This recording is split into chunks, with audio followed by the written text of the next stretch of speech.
Hello guys, कैसे हैं आप लोग। आज हम लोग आईबीसी का पार्ट फोर्थ करने वाले हैं। लास्ट क्लास में पार्ट थर्ड किया था और उसके अंदर हमने डिस्कस किया था कि जो हमारे सिविलाइजेशन होता है कि आखिर आईबीसी को ही सिविलाइजेशन में क्यों रखा गया था। इसके भी कुछ पैरामीटर्स थे। और जो हमारा जो सिविलाइजेशन है इसको ये हमारा नॉर्थ वेस्ट में ही क्यों हो पाया था as compare to north east के। नॉर्थ ईस्ट में क्यों नहीं गया था सिविलाइजेशन ये। ज़्यादातर जितना भी हमारा हिस्टोरिकल इतिहास या जो हमारा इतिहास रहा है वहाँ पे ज़्यादातर जितने भी सिविलाइजेशन आए, चाहे इसका हमारा आईबीसी हो गया, हमारा वैदिक एज हो गया, ये सारे के सारे हमारे नॉर्थ वेस्ट में ही क्यों आए हैं। तो ये हमने चीज़ें डिस्कस किया था।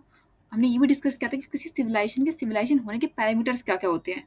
अगर रूरल सिविलाइजेशन है तो उसके क्या पैरामीटर्स हैं, अगर वो अर्बन सिविलाइजेशन है तो उसके क्या पैरामीटर्स हैं, वहाँ पे किस टाइप की गवर्नमेंट हुआ करती थी, कैसे वहाँ पे प्लानिंग्स वगैरह हुआ करती थी, सारी चीज़ हमने डिस्कस किया था पार्ट थर्ड में। तो एक बार आप देख लोगे उसको तो ज़्यादा अच्छा रहेगा, ताकि कंटिन्यू करने में थोड़ा आसानी रहेगी आप लोगों को। तो आज हम लोग उसका पार्ट फोर्थ स्टार्ट करते हैं। तो जो हमने लास्ट क्लास में जहाँ पे हमने छोड़ा था उससे ही हम आगे कंटिन्यू करेंगे जस्ट। तो हमने लास्ट क्लास में डिस्कस किया था कि जो गवर्नमेंट होती है, एक हमने डिस्कस किया था टाइप ऑफ गवर्नमेंट, किस टाइप की गवर्नमेंट होती है वहाँ पे। तो हमने डिस्कस किया था कि या तो वहाँ पे मोनार्की का सिस्टम हो सकता है या फिर डेमोक्रेसी, दोनों में से कोई एक टाइप की गवर्नमेंट हो सकती है। तो कुछ स्टूडेंट्स का मानना है कि यहाँ पे मोनार्की गवर्नमेंट हुआ करती थी, कुछ का मानना है कि यहाँ पे हो सकता है कि यहाँ पे गवर्नमेंट रही हो, डेमोक्रेसी वाली गवर्नमेंट रही हो।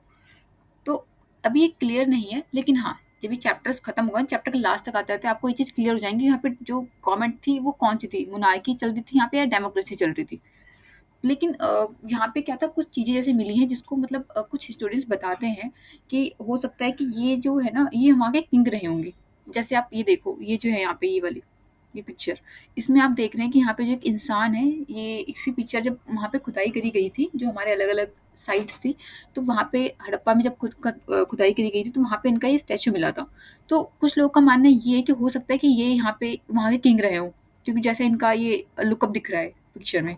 और कुछ लोगों का मानना ये है कि ये जो स्टैचू है, इसका ये टॉर्सो का स्टैचू है, इसका नाम है टॉर्सो। तो ये आपकी जो रेड वो होती है, एक मिट्टी होती है, उसका बना होता है ये। तो कुछ लोगों का मानना है कि ये जो स्टैचू ना हो सकता है ये वहाँ के किंग रहे हो। तो ये थोड़ा सा कॉन्फ्लिक्ट है, ये क्लियर नहीं है, लेकिन ये अलग अलग चीजें हैं जो मतलब दिखाती है कि वहाँ पे कोई ना कोई टाइप की गवर्नमेंट तो एग्जिस्ट कर रही थी।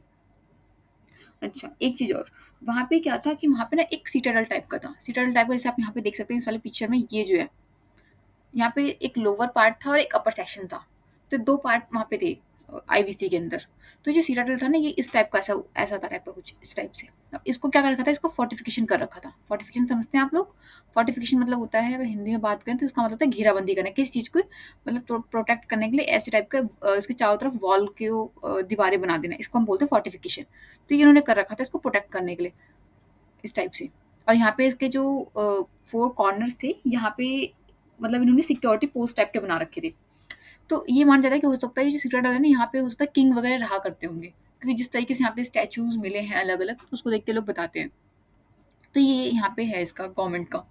अच्छा, इसके बाद क्या था कि अच्छा एक चीज़ और, एक होता है, आपने शायद कार्बन डेटिंग वर्ड का नाम सुना होगा।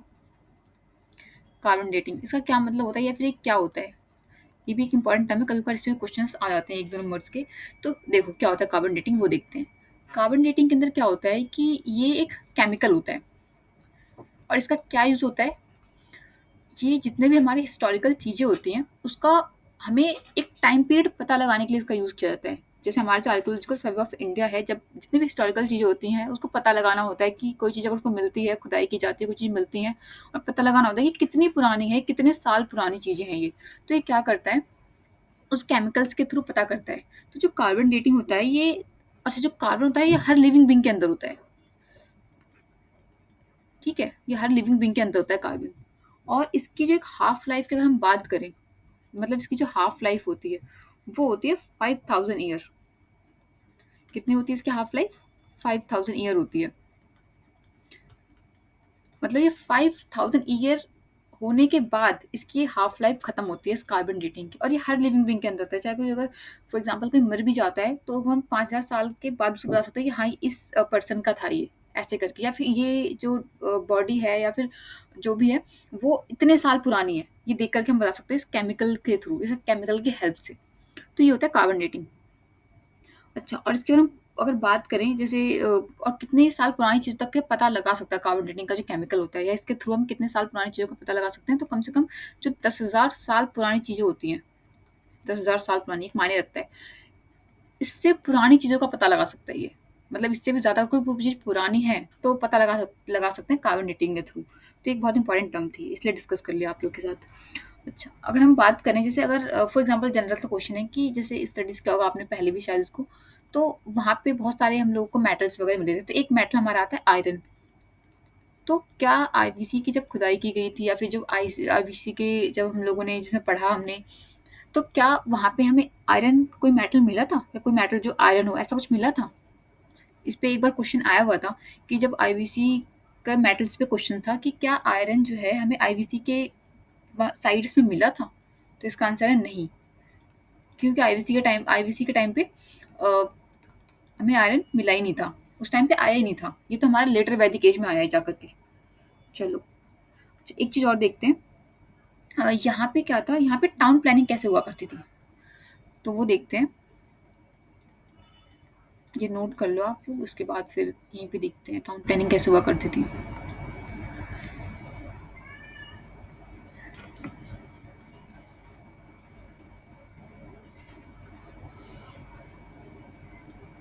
ठीक है, अब देखते हैं इसकी टाउन प्लानिंग कैसे हुआ करती थी। अच्छा, इसका नाम भी लिखना है। इसका एक तो इसका नाम बता दिया था आपको, टॉर्सो होता है। ये थे, इनको पशुपति बोला जाता था।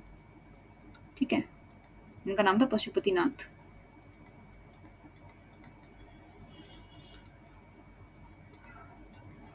अच्छा, अब देखते हैं टाउन प्लानिंग। तो यहाँ पे टाउन प्लानिंग कैसे हुआ करती थी? अभी हमने गवर्नमेंट डिस्कस किया, टाइप ऑफ गवर्नमेंट कैसे थी। अब देखते हैं टाउन प्लानिंग। तो यहाँ की जो टाउन प्लानिंग थी, वो ना एक प्रॉपर एक स्ट्रक्चर था उसका। ऐसा नहीं कि जैसे हम लोगों के यहाँ पे होती है कि किसी की नाली वगैरह है, कहीं पे निकल रही है, किसी की डेली लड़ाई होती है, तो ऐसा कुछ नहीं था वहाँ पे। वहाँ पे प्रॉपर एक स्ट्रक्चर था एक टाउन प्लानिंग का।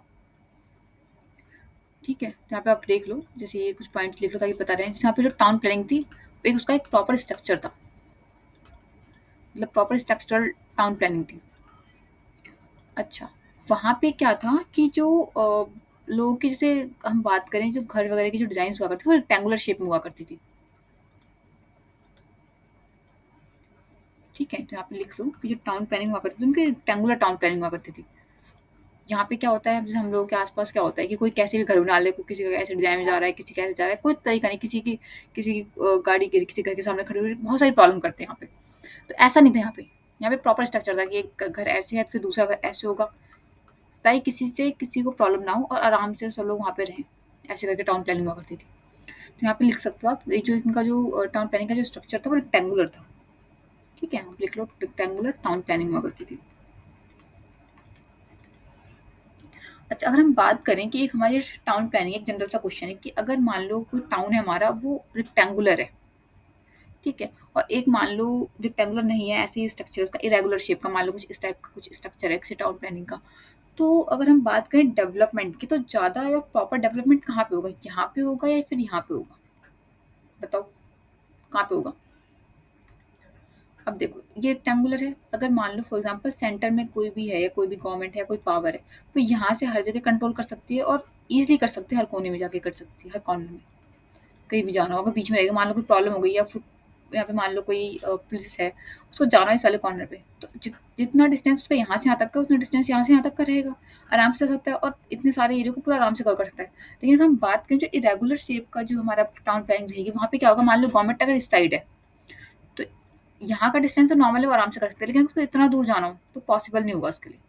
तो अगर डेवलपमेंट की हम बात करें, तो प्रॉपर और अच्छे तरीके से डेवलपमेंट कहाँ पे होगा? जो हमारी रेक्टेंगुलर टाउन प्लानिंग वहाँ पे होगा, इरेगुलर में नहीं होगा। इसलिए वहाँ की जो टाउन प्लानिंग थी, एक प्रॉपर रेक्टेंगुलर टाउन प्लानिंग करी गई थी। ठीक है, इसे नोट कर लो और फिर आगे देखते हैं।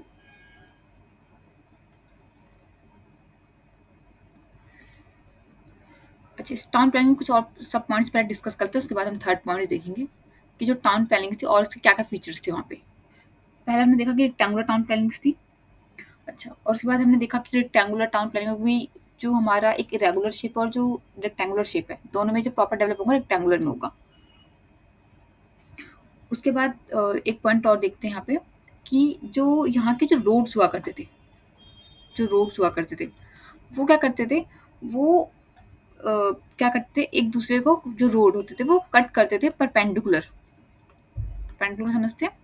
बताते हैं, देखो, ये जो रोड होते हैं ऐसे एक दूसरे को, अगर ये रोड ऐसे गया हुआ है, एक रोड यहाँ से आके इसमें मर्ज हो गया, एक रोड यहाँ से आके इसमें मर्ज हो गया, तो इस टाइप के रोड हुआ करते थे, एक दूसरे को मतलब परपेंडिकुलर कट करते थे। इससे एक्सीडेंट्स वगैरह के चांसेस क्या होते थे, कम होते थे। तो एक ये इनका यहाँ का वो था प्लानिंग का, टाउन प्लानिंग के अंदर। दूसरा क्या, एक और क्या था, जैसे मान लो उनकी जैसे, अच्छा थर्ड पॉइंट हम डिस्कस करते हैं, ये हो गया इसका एक फीचर था।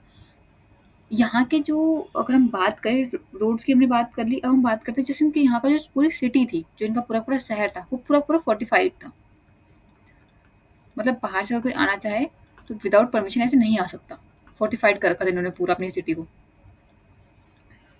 जहाँ का जैसे अब फोर्टिफाइड जैसे आप बताते हैं, जैसे दिल्ली है, दिल्ली की अगर हम बात करें, दिल्ली में आपने सुना होगा कि एक गेट पड़ता है, उसको हम बोलते हैं कश्मीरी गेट। ये जैसे दिल्ली है, फॉर एग्ज़ाम्पल दिल्ली है, तो एक गेट पड़ता है कश्मीरी गेट। तो उस टाइम पे क्या था, जिस टाइम पे इसके रूलर हुआ करते थे मुगल वगैरह, वो क्या कर रहे थे, उन्होंने इसको पूरा फोर्टिफाइड करवा दिया था कि बाहर से कोई भी अगर पावर आए, तो पहले परमिशन ले, देन वो अंदर एंटर करे। और बाहर की चीज़ों से और थोड़ा-सा खतरे से बची रहे, जो स्टेट है पूरा। तो ये से एक आपने सुना होगा कश्मीरी गेट पड़ता है, तो ये क्या कर रखा था, ये फोर्टिफाइड करवा रखा था। एक आपने सुना होगा अजमेरी गेट पड़ता है। तो ये सारा क्या है, ये शो करता है कि दिल्ली का भी फोर्टिफिकेशन हो रखा था, दिल्ली का हो रखा है, जयपुर का हो रखा है, तो ऐसे अलग-अलग स्टेट है जिनका फोर्टिफिकेशन हो रखा था। तो आईवीसी का भी फोर्टिफिकेशन करवा रखा था उन लोगों ने जो उस टाइम पे थी। उसके बाद अगर हम बात करें यहाँ पे जैसे जो ब्रिक्स वगैरह यूज़ करी गई थी, तो यहाँ पे जो ब्रिक्स यूज़ करी गई थी घर बनाने में, वो बर्न्ड ब्रिक्स थी। ये कुछ इसके फीचर्स देख रहे हैं हम लोग टाउन प्लानिंग के, ताकि अगर इस पे क्वेश्चंस भी आ जाएँ इन फीचर्स रिलेटेड, तो हम उनको आराम से कर लें। ठीक है? तो जो बर्न्स ब्रिक्स के हमें वहाँ पे घर मिले थे। जब खुदाई करी गई तो देखा गया कि जो हमने देखा था, इससे पहले जब हमने फेलियर थ्योरी पढ़ी थी और सक्सेसफुल थ्योरी पढ़ी थी, तो हमने वहाँ देखा था कि जब लोग खुदाई करी गई थी, तो क्या-क्या चीज़ें मिली थी। या किस-किस चीज़ों से पता चला था कि यहाँ पे कोई सिविलाइज़ेशन है या नहीं है। ठीक है? तो बर्न्ड ब्रिक्स मिलती हैं वहाँ पे घर बनाने में, वो जो होम वगैरह बनाए जाते हैं। अच्छा, उसके बाद क्या था कि वहाँ पे ना एक चीज़ और मिला था, एक हम बोलते हैं उसको, ये एनसीईआरटी मेंशन है, एक है आपका डबल स्टोरी बिल्डिंग। इसका क्या मतलब होता है कि यहाँ पे जो है ना, यहाँ पे डबल फ्लोर मतलब जैसे जो 2 मंजिल के घर होते हैं, वो भी मिले थे वहाँ पे। जैसे मान लो आपका घर हो गया, उसके बाद आपका इसके ऊपर एक और फ्लोर हो गया, ठीक है? लेकिन यहाँ पे एक चीज़ और, यहाँ पे ना स्टेयर्स नहीं मिली कोई भी। जैसे जो यहाँ स्टेयर्स होती है, वो कोई नहीं मिली यहाँ पे। तो मान ऐसा मतलब स्टूडेंट्स का कहना है ऐसा कि हो सकता है कि यहाँ पे कोई ऐसी स्टेयर्स ना बनाई गई हो, या फिर यहाँ पे ये वुड की स्टेयर्स यूज़ करी गई हो इस वाले फ्लोर पे जाने के लिए। तो क्योंकि स्टेयर्स नहीं मिली, खुदाई जब करी गई थी तो। तो एक ये चीज़ें हैं, ठीक है? अच्छा, इसके बाद और देखते हैं कि हमने डोर के यहाँ पे जो डोर हुआ करते थे घरों के, वो कैसे थे? वो देख लेते हैं, ये शायद हो गया, बस ये उठा देते हैं। जो डोर थे, वहाँ पे डोर जो घर हुआ करते थे, रोड हमने देख लिया कि रोड जो 9 डिग्री पे कट करते थे, लेकिन जो घर हुआ करते थे, वो क्या करते थे, वो एकदम जो स्ट्रीट है, स्ट्रीट के बिल्कुल पैरेलल हुआ करते थे, ठीक है? जैसे मान लो आपको फॉर एग्ज़ाम्पल ये घर है आपका, ठीक है? और ये घर है, तो घर आपका, अब इसका गेट वो लोग क्या करते थे, डायरेक्ट ना रोड पे नहीं ओपन करते थे। इससे क्या होता था कि अगर डायरेक्ट रोड पे करेंगे, तो इससे बहुत सारी चीज़ें रिस्की हो सकती है। हो सकता है एक्सीडेंट होने के चांसेस ज़्यादा हों, ठीक है? और बाहर वगैरह रोड होगा, तो हो सकता है कि बाहर से काफ़ी ज़्यादा थोड़ा मतलब एक हम हाइजीन के पर्पज़ से बोलें, तो वो भी थोड़ा-सा सही नहीं था। तो ये ऐसे रोड नहीं हुआ करते थे। उनके रोड, उनके घर और जो डोर होते थे कैसे होते थे, मान लो इनका घर है ये, ऐसे इनका घर हो गया, ये घर का गेट हो गया एंटर करने का, यहाँ से जाकर के आगे, फिर ऐसे जाकर के देन फिर जाकर के इनके मेन रोड में मिलता था ये। तो इससे बहुत सारी चीज़ों का इनको वो रहता था कि मतलब ठीक है, एक्सीडेंट नहीं होगा, थोड़ा हाइजीन रहेंगी, ये सारी चीज़ें रहेंगी। तो इसलिए इन्होंने डोर भी इस तरीके से बनाए थे। तो ये देखो कितने ज़्यादा एक सिस्टमैटिक तरीके से उन्होंने पूरे टाउन की प्लानिंग कर रखी थी। यहाँ पे लिख लेंगे डोर पैरेलल टू स्ट्रीट। अब ज़्यादातर स्टूडेंट्स का मानना है ये, मतलब मोस्ट ऑफ द स्टूडेंट्स ये कहते हैं, उनका मानना है कि उन्होंने जो डोर ऐसे बनाए थे ना, कि जो डोर उन्होंने रोड की तरफ से नहीं ओपन करके थोड़ा साइड से होकर के ओपन करे थे, तो इसका मतलब मेन पर्पस था, मेन उन्होंने जो बनाया था वो क्लीन का पर्पस था। इससे क्या होगा, जो डस्ट वगैरह है वो डायरेक्ट घर के अंदर नहीं आएगी। इसलिए उन लोगों ने मतलब क्या करते, जो डोर था उसको पैरेलल, इसलिए उन्होंने पैरेलल मतलब स्ट्रीट के थोड़ा रखा था, ठीक है? अब देखते हैं कि इन लोगों ने, या इन लोग आईवीसी के टाइम पे कौन-कौन से मेटल्स यूज़ करे गए थे, या कौन-कौन से मेटल्स मिले थे। क्योंकि कई बार इस पे भी क्वेश्चन्स आ जाते हैं। ठीक है, तो हर चीज़ करेंगे, एक लेकिन धीरे-धीरे करेंगे। एक ही दिन नहीं कि बहुत सारे लेकर के बैठ करके फिर परेशान होना, ऐसा नहीं करना हमें। धीरे-धीरे करेंगे, और धीरे करने से फ़ायदा ये रहेगा कि याद भी हो जाएगा। है ना? एक ही दिन लेके बैठने से धीरे-धीरे थोड़ा डेली पढ़ाई करेंगे और एक सिस्टमैटिक वे में करेंगे। कुछ भी नहीं छूटेगा, सब कवर कर लेंगे हम। लेकिन बस आप लोग कंटिन्यूटी रख लेना अपनी। वो ज़्यादा बेटर है। अगर नहीं रखेंगे तो फिर तो छूट जाएगा सिलेबस। ठीक है, चलो अब देखते हैं यहाँ कि कौन-कौन से यहाँ पे मेटल्स वगैरह यूज़ हुए थे या कौन-कौन से मेटल्स मिले थे जब खुदाई वगैरह करी गई थी, तो वो देखते हैं।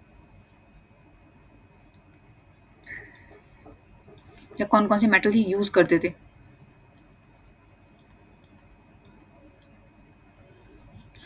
तो अब अगर हम बात करें कॉपर की, हमने पढ़ा भी था कि इनको कॉपर्स की कई सारी चीज़ें मिली थी वहाँ पे, काफ़ी चीज़ें उन्होंने बनाई भी थी कॉपर्स में। काफ़ी कॉपर भी काफ़ी अच्छी क्वांटिटी में यूज़ होता था। ब्रोंज़ की बात करें तो ये भी काफ़ी अच्छे से यूज़ होता था। ब्रोंज़ यहाँ पे इतना ज़्यादा यूज़ होता था कि इस सिविलाइज़ेशन को ब्रोंज़ सिविलाइज़ेशन भी कहते हैं। कभी-कभार क्वेश्चन इस पे भी आता है कि क्या आईवीसी को ब्रोंज़ सिविलाइज़ेशन कहा जाता है? तो इसको ब्रोंज़ सिविलाइज़ेशन भी कहते थे। इतना ज़्यादा यहाँ पे ब्रोंज़ मिला था। अगर हम बात करें अंतर मेटल, जैसे हमारा हो गया टिन। टिन भी एक मेटल है। तो इसका क्या है, मतलब ये वहाँ पे यूज़ करते थे या फिर नहीं करते थे या मिला था वो चीज़ें। तो जो टिन है, ये भारत में पहले भी नहीं था, ठीक है?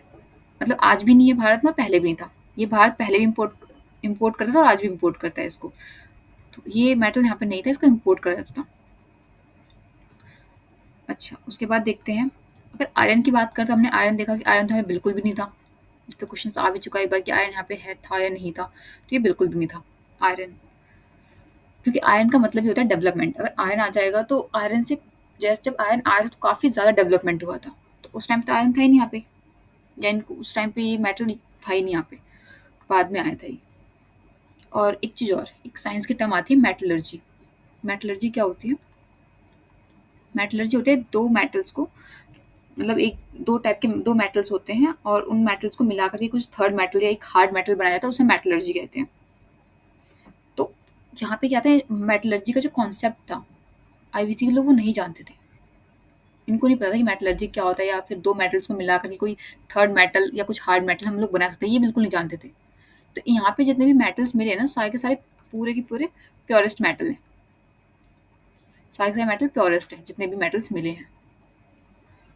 ठीक है, तो ये हमने कुछ इंपॉर्टेंट चीज़ डिस्कस करी आज, और इस पे क्वेश्चन्स आते हैं। आप इसके प्रीवियस ईयर के क्वेश्चन्स उठा के देख लो, आपको इस पे रिलेटेड क्वेश्चन्स मिल जाएंगे। सिविलाइजेशन से रिलेटेड मिल जाएगा, मेटल से रिलेटेड मिल जाएगा, या फिर आपको मिल जाएगा जो इनके टाउन प्लानिंग्स के कुछ फीचर्स पे क्वेश्चंस बेस्ड होते हैं, गवर्नमेंट पे क्वेश्चंस बेस्ड आए हुए हैं, ये आपके आए हुए हैं, आप देख लो उठा करके। तो हम बिल्कुल जो चीज़ें एग्जाम्स में आई हैं उसको ही लेकर के बिल्कुल कंप्लीट कर रहे हैं, एक प्रॉपर सीरीज में कंप्लीट कर रहे हैं, ताकि कुछ भी ना छूटे आपका। और ये चैप्टर जब तक कंप्लीट हो जाएगा ना आपका, तो आपको देखोगे कि आईवीसी के कोई भी क्वेश्चंस जो है आप इजीली कर ले रहे हो, कुछ भी नहीं छूट रहा आईवीसी के क्वेश्चंस में। तो इसलिए हमने ये सीरीज स्टार्ट करी है, क्योंकि क्या होता है कि यूट्यूब वगैरह पे लेक्चर्स होते हैं लेकिन एक प्रॉपर सिस्टमैटिक वे में या सीरीज वाइज कंप्लीट नहीं होते, तो बहुत ज़्यादा प्रॉब्लम हो जाती है जब बच्चे स्टडीज़ करते हैं, इसलिए सीरीज को स्टार्ट किया गया है, ताकि आप लोगों के लिए बहुत हेल्पफुल हो और आप लोग आराम से स्टडीज़ कर सकें, स्टडीज़ में कोई प्रॉब्लम ना हो। ठीक है, तो और भी इसके सब्जेक्ट्स हैं, वो भी हम लोग कवर करेंगे धीरे-धीरे। और भी इसके जो आपके जो अलग-अलग सब्जेक्ट्स हैं, चाहे आपका ज्योग्राफी सेक्शंस हो गया, आपका पॉलिटिकल सेक्शंस हो गया, वो भी कवर करेंगे। ठीक है, तो इस वाली वीडियोज़ में इतना ही रखते हैं, बाकी हम नेक्स्ट वीडियो में कंटिन्यू करेंगे। ठीक है, तब तक के लिए आप लोग भी आराम से स्टडीज़ करो, और फिर अगर वीडियो अच्छा लगे तो लाइक कर देना, क्योंकि लाइक करने से आप लोग को बहुत मोटिवेशंस मिलता है न्यू वीडियोज़ बनाने का। ठीक है? चलो, मिलते हैं नेक्स्ट वीडियो में।